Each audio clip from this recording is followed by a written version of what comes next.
Hello friends, welcome to R S पढ़ाई वाला। तो दोस्तों, आज के इस वीडियो में हम लोग एलसीएम व एचसीएफ निकालना सीखेंगे। आज का हमारा टॉपिक ही है एलसीएम व एचसीएफ निकालना सीखें। तो दोस्तों, इसमें सबसे पहला टॉपिक है हमारा लॉसो यानी कि एलसीएम। यही हम लोग निकालना सीखेंगे। तो चलिए शुरुआत करते हैं इस वीडियो को। तो दोस्तों, लॉसो एलसीएम क्या होता है? एलसीएम का फुल फॉर्म होता है दोस्तों लिस्ट कॉमन मल्टीपल यानी कि लघुत्तम समावर्त, और इसे शॉर्ट फॉर्म में लॉसो के नाम से जाना जाता है।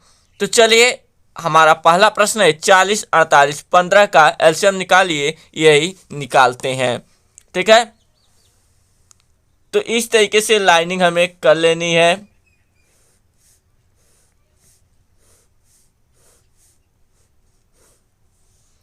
अब यहाँ पर लिख लेना है 40, 48, 15, और छोटा से छोटा संख्या लेना है, यहाँ पे लिखना है, और उस संख्या से इन तीनों संख्याओं में बारी बारी से भाग करना है। दोस्तों, यह 3 संख्या का एलसीएम बता रहे हैं। 2 संख्या का एलसीएम इसी तरीके से लगेगा। 5 संख्या, 6 संख्या, 7 संख्या का एलसीएम भी इसी तरीके से लगेगा। तो चलिए, छोटा से छोटा संख्या लेंगे, केवल एक को छोड़कर, क्योंकि एक से तो सभी संख्याएं एक ही बार में कट जाती हैं, इसलिए एक नहीं लेना है, 2 ले सकते हैं। 2 से शुरुआत करेंगे, बारी बारी से इन सभी संख्याओं में भाग करेंगे।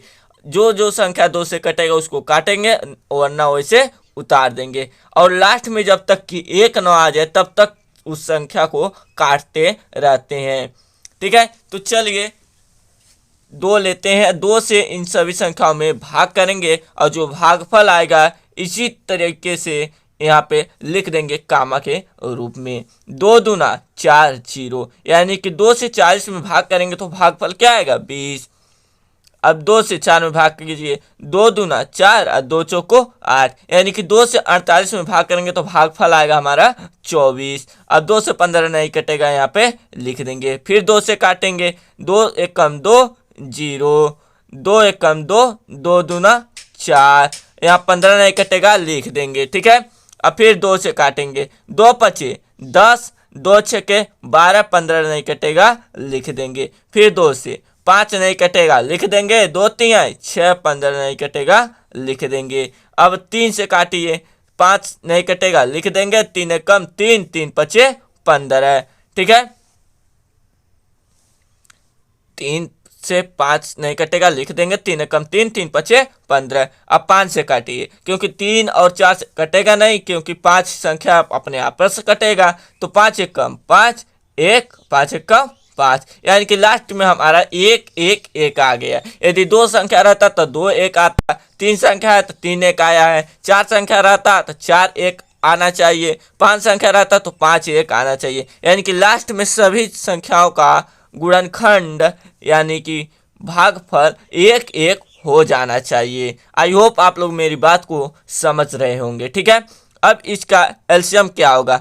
40, 48, 15 का एलसीएम इक्वल टू जिस संख्या से जितनी बार हमने भाग किया है उसको गुणन के रूप में लिख लेना है, यानी कि गुणा के रूप में लिख लेना है। 2 गुणे 2 गुणे 2 गुणे 2 गुणे 3 गुणे 5। अब संख्या को गिन लीजिए, 1 2 3 4, 1 2 3 4, यानी कि 4 बार 2 से हमने भाग किया है, 1 बार 3 से, 1 बार 5 से। अब इस सभी संख्याओं का आपस में गुणा करेंगे, और जो गुणनफल आएगा वही हमारा लॉसो होगा, लघुत्तम समावर्त होगा। तो 2 दूना 4 दूना 8 दूना 16, 3 48 पचे 240, 240 ही हमारा एलसीएम होगा, लॉसो होगा, ठीक है। आई होप आप लोग लॉसो निकालना बेहतरीन तरीके से सीख गए होंगे। चलिए, इसी बात पर एचसीएफ निकालना भी हम लोग बेहतरीन तरीके से ही सीखेंगे। तो दोस्तों, अब मौसा ज्ञात करना है।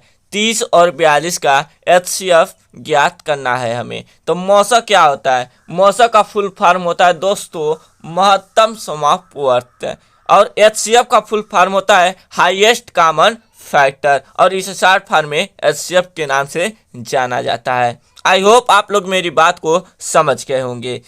हमारा प्रश्न है 30 और 42 का एचसीएफ ज्ञात कीजिए। 30 और 42 का एचसीएफ कैसे ज्ञात करेंगे? तो दोस्तों हम लोग सबसे आसान विधि से ज्ञात करेंगे, मौसा, ठीक है। तो मौसा भाग विधि से हम लोग ज्ञात करेंगे। भाग विधि के द्वारा मौसा ज्ञात करना बेहद ही बिल्कुल आसान है, ठीक है। तो इस तरीके से हमें लाइनिंग कर लेनी है भाग की तरह से, ठीक है। अब यहाँ पे देखिए, दो संख्या का हमें ज्ञात करना है 30 और 42 का। तो तीन संख्या यदि रहेगा तो पहले दो संख्या का हम लोग ज्ञात कर लेंगे, उसके बाद तीसरी संख्या का भी हम लोग इसी तरीके से ज्ञात करेंगे। चार संख्या रहेगा तो चार संख्या का भी इसी तरीके से हम लोग ज्ञात करेंगे। तो चलिए दो संख्या है, दो संख्या का हम लोग ज्ञात करेंगे। तो संख्या देखना है कि इसमें जितना संख्या दिया रहेगा उसमें जो सबसे छोटा रहेगा उसको भाजक के रूप में यहाँ पे लिख देना है, और जो बड़ा रहेगा उसको यहाँ के रूप में लिख देना है, भाजक के रूप में। किसके रूप में? भाज्य के रूप में। अब भाजक के रूप में छोटी संख्या और भाज्य के रूप में बड़ी संख्या।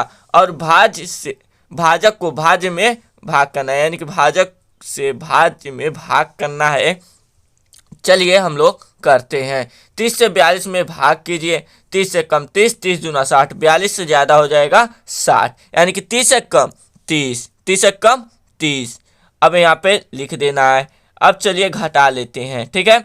2 में से 0 घटाएंगे तो 2, और 4 में से 3 घटाएंगे तो 1। अब यहाँ पे 12 हो गया हमारा। अब जिस संख्या से पहले बार हमने भाग किया था उसको भाज्य के रूप में लिख लेना है। अब 12 से फिर 30 में भाग कीजिए, सेम प्रोसेस के अनुसार। 12 कम 12, 12 दूनी 24, 12 36, 30 से ज़्यादा हो जाएगा 36, इसलिए 12 दूना 24। अब 30 में से 24 घटाएंगे तो कितना आएगा हमारा? 6 आएगा। अब 6 से फिर इस 12 में भाग करेंगे, क्योंकि हमने कहा है कि जो शेषफल आएगा उससे भाग करना है जिससे हमने भाग किया था पहले, यानी कि भाजक में, ठीक है। अब 6 से 12 में भाग कीजिए, 6 दूना 12। अब 12 से 12 कट गया, यानी कि लास्ट वाला संख्या हमारा क्या आया? 6 आया। भाजक किससे आया? 6 से, यानी कि 6 से ही पूरा संख्या कट गया है। इसलिए 30 और 42 का मौसा क्या होगा? 6 होगा। क्या होगा? 6 होगा। यही हमारा आंसर है, यही हमारा मौसा है। आई होप आप लोग मौसा और लौसा निकालना सीख गए होंगे। यदि वीडियो अच्छा लगा होगा तो प्लीज़ वीडियो को लाइक कीजिएगा, ज़्यादा से ज़्यादा इसे शेयर करिएगा, और आप लोग इसी तरीके का वीडियो देखना पसंद करते होंगे तो प्लीज़ चैनल को सब्सक्राइब जरूर करिएगा। अपने भाई को सपोर्ट करिएगा, अपने भाई को ज़्यादा से ज़्यादा अपना प्यार दीजिएगा, दुलार दीजिएगा। आई होप आप लोग सब्सक्राइब जरूर करेंगे। इस चैनल को ज़्यादा से ज़्यादा प्रोत्साहित करिए, बढ़ावा दीजिए इस चैनल को, क्योंकि यह चैनल एक नॉलेजेबल और बढ़िया से बढ़िया वीडियो बनाता रहता है और आप लोगों को बढ़िया से बढ़िया वीडियो बनाकर प्रोवाइड करता रहता है। आई होप आप लोग जरूर सब्सक्राइब करेंगे। चलिए आज की इस वीडियो में बस इतना ही। मिलते हैं अगले नेक्स्ट वीडियो में, तब तक के लिए जय हिंद, वंदे मातरम।